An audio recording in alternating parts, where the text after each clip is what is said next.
Kakasa ka ba sa 0.5 challenge? Eto, kakasa ko.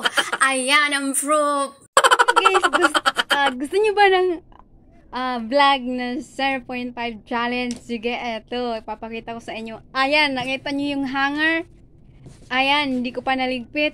So, eto pa. Next, ang dami naming kalat sa bahay. Grabe. Hindi ko na mahabol na malinis. Tara, pakita na natin ang kalat. Ayan ang kalat. Oh, nakita nyo. Ayan ang kalat. Ayan. Ang kalat. Ayan. Oh. Ayan, may aso pa. Ayan pa. Ayan pa. Nagkalat. Ayan. Hindi ko pa naligpit. Ayan ang kalat. Oh. Oh, sa bahay, ayan pa. Ayan pa, linisin ko pa yan. Ayan pa ang mga kalat. Ayan pa ang mga kalat, hindi pa ako nagwalis. Ayan pa, kain ng aso. Ayan pa, oh. Ayan, ang daming kalat, di ba? Oh, ayan pa si Chacha.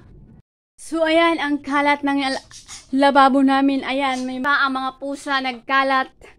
So, hindi ko pa naligpit dahil lang naglilinis dito.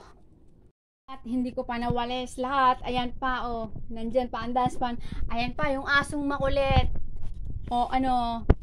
Ayan pa ang mga kalat. Ayan lang mga pusang. Ayan pa ang mga kalat. Si Munmun. Ayan si Munmun. Ang kalat.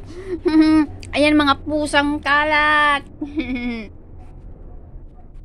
Kakasa ka ba sa 0.5 challenge? Kakasa ako. Ayan, look. Tingnan nyo, ang daming tiwangwang na basura dyan. Hindi tinatapon sa labas dahil iniimbak ng matanda. Ayan ang proof. Ayan, ang dami sa isang lugar.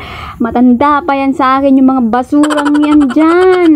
Ilang years na yan nakaimbak sa imbakan ni Tita Joy. So, ayan talaga ang proof. Ayan.